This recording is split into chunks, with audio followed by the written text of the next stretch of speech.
listen to this. A Phoenix couple was in for quite a shock when the pool they booked on an app turned out to be a fraudulent listing. The couple found out when Glendale police arrived, guns drawn, saying that the people in the pool were trespassing.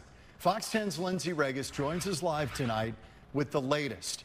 This would be a horror show if a bunch of uninvited people ended up taking over your backyard. Yeah, this was very scary for this couple. They were just trying to beat the heat with their 8-month-old puppy, but that all changed when owners saw video of strangers in their backyard. This would have been our 7th rental through Simply. As we normally do, we went on the app, see what was available. We made a rental from 8 p.m. to 9:30 p.m. 15 to 20 minutes into their stay, Glendale police showed up and handcuffed Vanessa Lighty and her wife. They confirmed the app, no problem.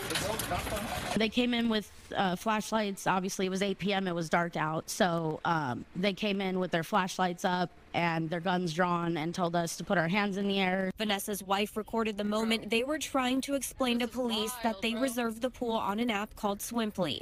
I'm gonna let her go. She's only 8 months old. They actually went through my phone and got the reservation pulled up and confirmed that this is the address. You did pay. The homeowners stated, I guess they had spoken with them, that they had not made the listing. What was supposed to be a fun and relaxing night enjoying the pool quickly turned frightening. I felt really hopeless. I didn't think they were going to hear us out. Glendale police tell us the homeowners were alerted someone was in their backyard. The couple paid to use the pool through the app, but the posting was fraudulent. It was really, really scary, to be honest. And I'm very traumatized by it. And I really would just like Swimply to stand up and do something. We received a statement from Swimply that states when a fraudulent listing is flagged to our team, we take immediate action. Action may include providing affected guests with support, including refunds. Through further contact with Swimply, we are getting no assistance whatsoever. They are not willing to refund us, let alone, speak with us about what account verification they do in order to make sure these are real postings. We also spoke with the homeowners who say they were not home at the time, but they will not be pressing any charges. Reporting live, Lindsay Regis, Fox 10 News. Tonight, a follow-up on a Fox 10 investigation into Sedona's police chief. In June, we told you about multiple complaints filed against Stephanie Foley. And now this man right here, the deputy chief who accused Foley of creating a hostile work environment, has been fired following a separate probe into his own conduct. Fox 10 investigator Justin Lum reveals the details. It's been a back-and-forth internal battle between Chief Foley and the now former Deputy Chief Ryan Quitkin. We know the allegations against Chief Foley were unsubstantiated according to the city, but now that Quitkin has been fired, we've obtained public records from the city on investigations into both him and his former boss, showing the dysfunction.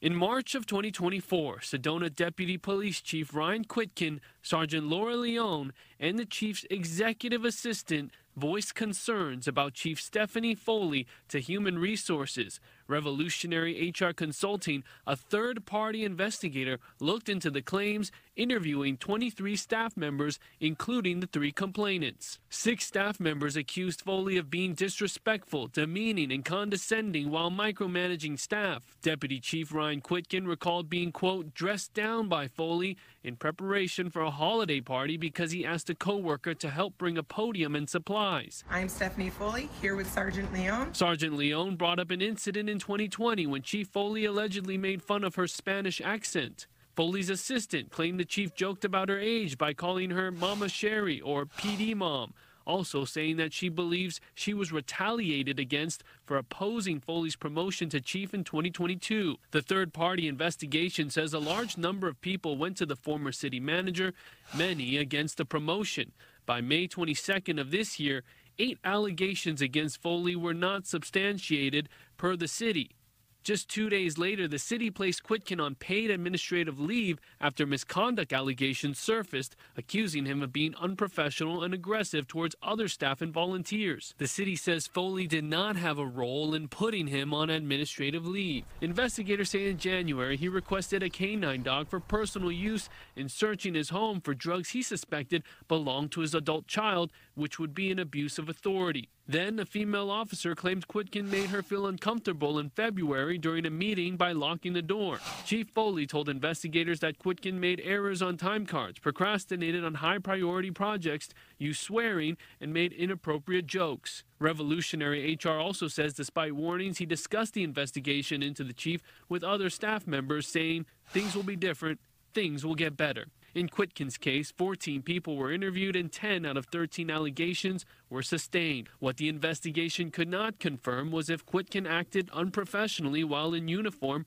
during a matter at his kid's high school, and if he actually recruited colleagues to make complaints against Chief Foley. His attorney calls the firing retaliation, a statement that says in part, the city and chief violated his constitutional rights. This is not a close call. The chief targeted Ryan only after he raised concerns about things that the chief was doing, things that violate state law and endanger the public. And a number of other employees have similar concerns but fear raising them because of the toxic and retaliatory environment that the chief has created. Quitkin's attorney tells me they plan to file a lawsuit against the city of Sedona.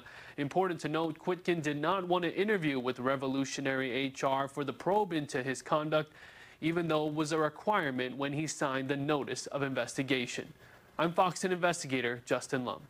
17-year-old Matthew Ballesteros was murdered last year after he was shot at a friend's barbecue. Well, tonight, his family is connecting with another family also mourning a tragedy. Fox 10's Nicole Christine joins us live with the details. Nicole?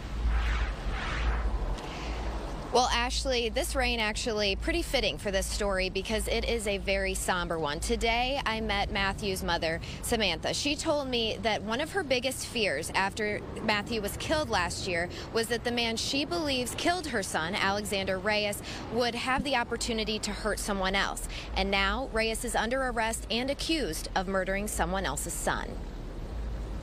Matthew was a really loving, kind-hearted. He had a heart of gold. It's been almost 15 months since Samantha lost her 17-year-old son, Matthew, following a shooting at a Phoenix apartment complex.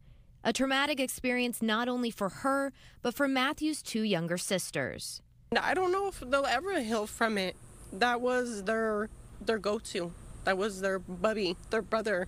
4 days after Matthew's death, on May 17th, 2023, Alexander Reyes was arrested and charged with second-degree murder. Samantha says she later received a letter from the Maricopa County Attorney's Office explaining there was not enough evidence to charge Reyes, a decision referred to as a turndown, which can happen if a prosecutor feels they don't have enough for a conviction. He was arrested, but couldn't prove hardcore proof that he did it, so they had to let him go. Then, just 4 days ago, Reyes was arrested again for murder after surveillance video showed him allegedly stabbing a man named Gabriel Trejo to death. Samantha says she was floored when she found out at work. I had to leave. I couldn't breathe to know that he has killed somebody else when this shouldn't have happened. This shouldn't have happened. It just opens a wound of the day that I had to say my goodbyes to my son. Police found the victim's body left stabbed and slashed under a blanket. According to court records, the video captured Reyes committing the crime, then stealing the dead man's bike and valuables. Samantha says she intends to follow Reyes' case and go to his future court dates. Because I want justice not only for my son, but for Gabriel. I want them to know my face, to know that I am Matthew's mother. And Matthew was taken from me. You took a life of a man that was sleeping on the ground and a 17-year-old boy from the back. That's the biggest coward. And they let this man go to do the same thing to somebody else. Now, not only am I hurting from this, another family's hurting.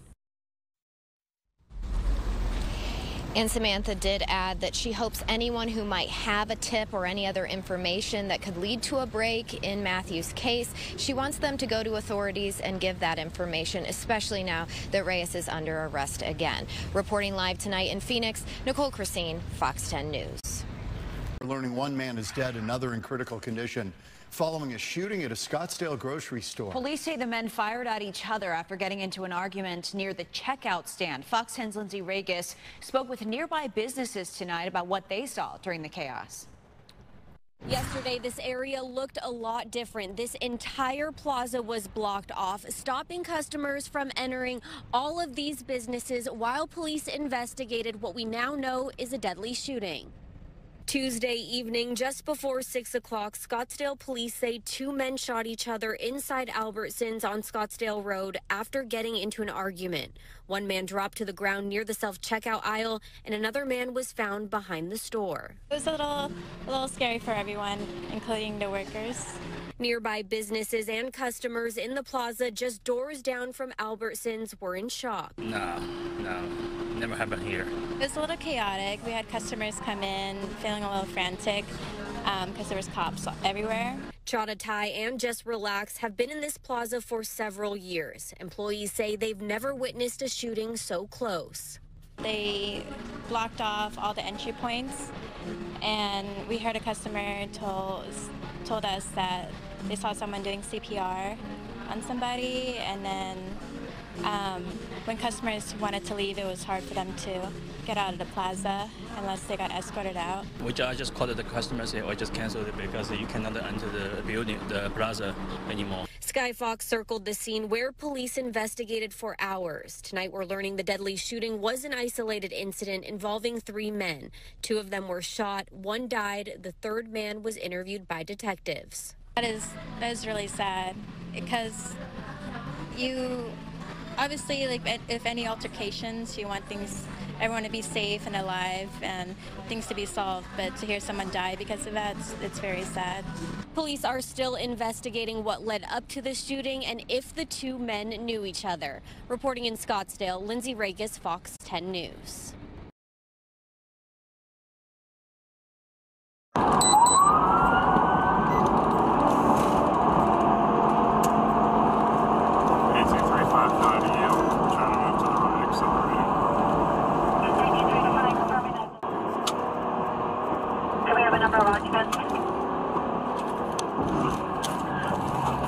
Vehicle's grappled. Yes, I copy you grappled the vehicle. Open the driver's side door from the outside. Stand up and face away from me. Stand up and face away.